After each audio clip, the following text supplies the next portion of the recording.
How's things going over in Disneyland? Well, about as well as you'd anticipate. Oh, there's my good friend making fun of Tom, Ted, Ped. I can't even remember this dude's name, but he was out there working at the Bibbidi Bobbidi Boutique, and the last time that he was featured on this channel, your boy ended up catching a strike.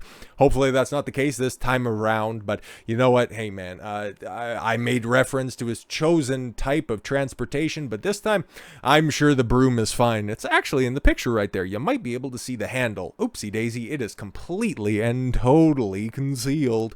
And now, well, it's not the only one. It's really not the only one. I'm probably working at the Bibbidi Bobbidi Boutique there as well.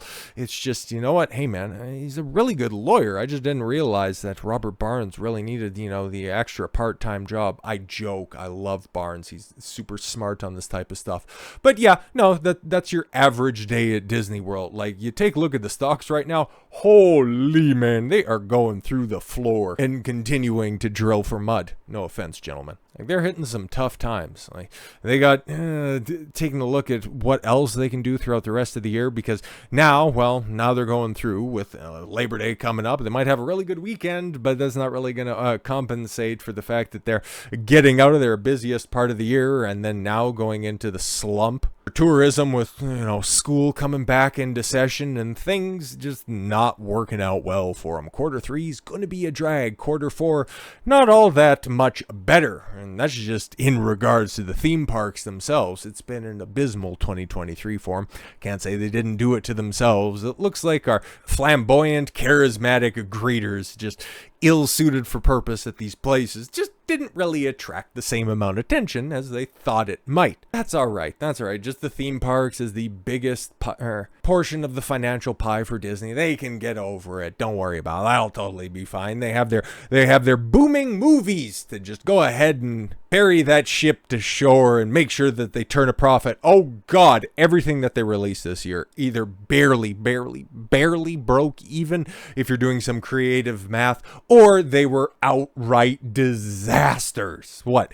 Elemental. Hey guys, if we keep it in the theaters long enough, it'll eventually break even. Sure thing, pal. What were the numbers on The Little Mermaid? Oh, fantastic. The less we talk about that, the better. Indiana Jones 5, how many hundreds of millions of dollars did that one end up losing? That's fine. Nobody wants to see white guys on the screen anymore. Don't worry. Indiana 6, it'll definitely be less on the Indy, heavy on the Diana. Can't wait for that Phoebe Waller-Bridge standalone film.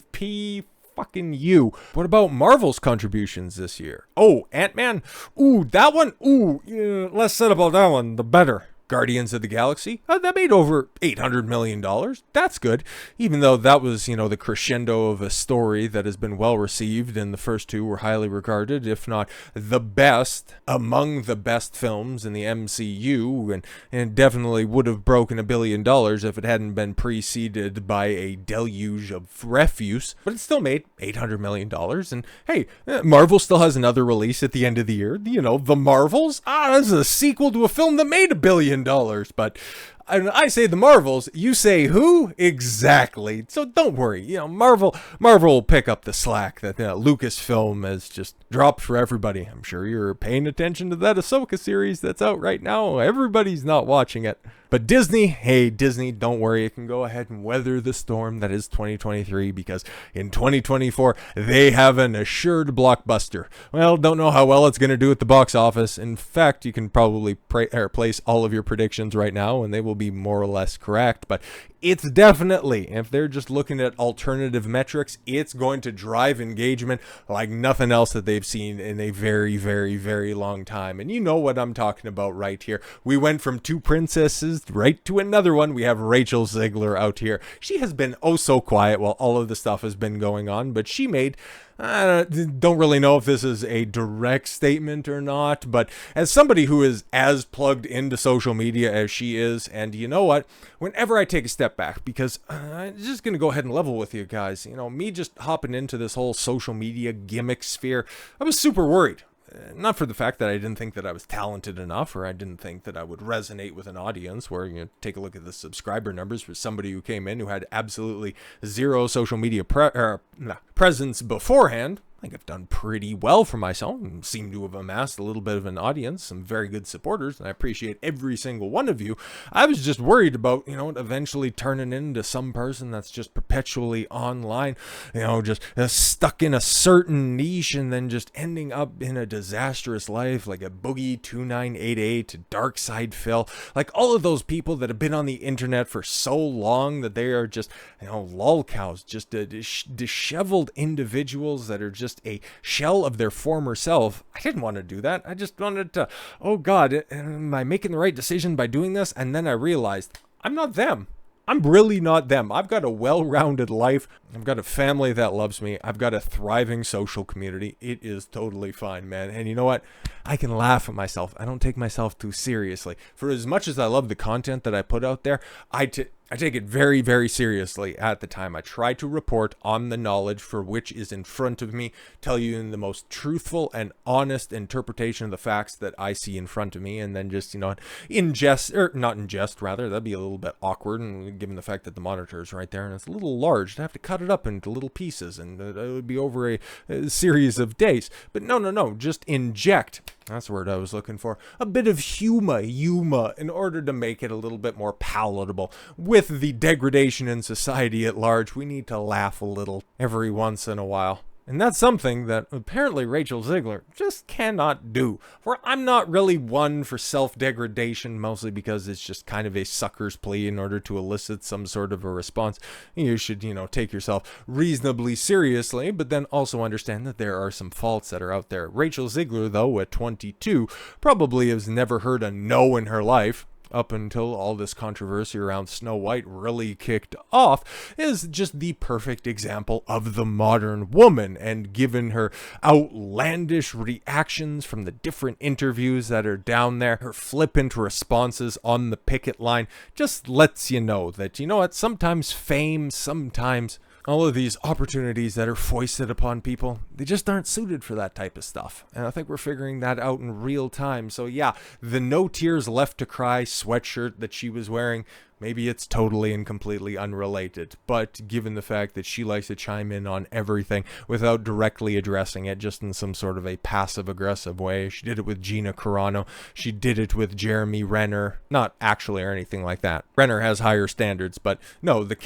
piling on the cancellation attempt with Gina Carano, and then also saying that Jeremy Renner was a disgusting garbage monster. I think that was the proper terminology when all of the lying from his ex-wife was coming out during a contentious divorce battle, which, guess what, guys? Just your daily reaffirmation that divorce or marriage is a mistake. In today's day and age in the Western world, don't do it. Don't do it at all. Especially to a modern woman like Rachel Zegler. Hey, see you like that? We got all back on track here. So Rachel Zegler wears a sweatshirt reading "No Tears Left to Cry" in seeming response to a Snow White criticism. Because, yeah, if you guys are wondering, it's like, where is her direct response to this stuff? It's all, at least my thought, and a lot of other people have opined on this as well, because of the strikes, the writer's strike, and then the actor's strike as well. More seriously, the actor's strike, in fact. You can't go out and directly address anything about an ongoing project or a future project, anything that could potentially be released in regards to your profession. That's why she can't come out and address this situation, because it's so inexorably tied. Even though it is basically her reputation that's on the line, you still have to reference Snow White, which is owned and operated by Disney, and that would be seen as a breach, and it's just a lot of technical red tape that's involved in this one. So that's why she can only make little passive-aggressive comments, which is probably a good thing for her, because that's what she's really seasoned at and probably best suited at. Not saying that it's good or anything like that, it's just, well, the direct words that fall out of her mouth, they aren't exactly all that convincing. Actress Rachel Zegler was recently photographed in New York wearing a sweatshirt with the message "No Tears Left to Cry" emblazoned across it. Well, it's actually flipped reversed. We'll see it here very shortly.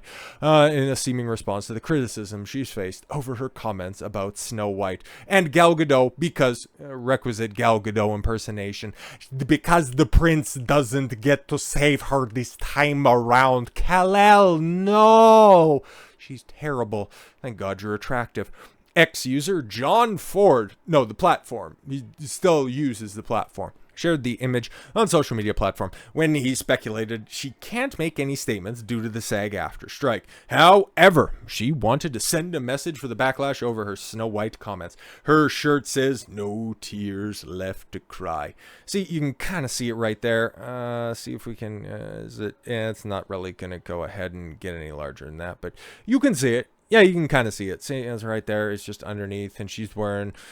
Oh my God, she would just look like every other Mexican chick that's on the street in Los Angeles. Like, she is just so remarkable or unremarkable. But hey guys, don't worry, she's a movie star. That's the future of Hollywood once the strike clears. Oh my God, I hope the strike never ends. The statement on the sweatshirt comes after the actress previously shared a number of Lady Gaga videos on to X, seemingly blaming men for criticizing her comments. Are you having a laugh? One of the other most insufferable feminist bitches that are out there. But you know what? I gotta be fair on this one. Lady Gaga is somewhat talented. She has just always been a political brainlet, and because it's another day that ends in Y, it's a great opportunity to shout out Patrice O'Neal for one of his greatest radio bits. I do implore you, if you're a fan of comedy, does anybody remember Laughter? Patrice O'Neal, Anthony Cumia, and Joe DeRosa. It was an Opie episode of the Opie and Anthony show, and one of Patrice's greatest bits was laughing at Lady Gaga. What was the impetus of this? She was speaking out. She was speaking out, telling her truth about Arizona SB 1070. It was the anti-immigration bill that would end up getting Sheriff Joe Arpaio tied up in years and years of litigation about, sending, keeping illegals that would illegally cross the border and in detention centers. I know that it's a little bit more technical than that, though, but it was basically a sheriff doing his job, and then everybody getting bent out of shape and a bunch of idiot pop stars wanting to boycott everything. But Lady Gaga had a stupid political rant because she was down there performing in Phoenix, Arizona, just kind of giving up the ghost back in the day, saying, what do you think? I'm paraphrasing a little bit, but I'll basically get the idea across. What do you stupid pop stars think that we can bankrupt Arizona? And it's like, oh, so back in, I guess that would have been about, 2010, because Patrice unfortunately passed away in 2011, which is or 2014. No, this show ended in 2014. He passed away in 2011, November of 2011. Fuck, it'll be 12 years this year. Jesus Christ.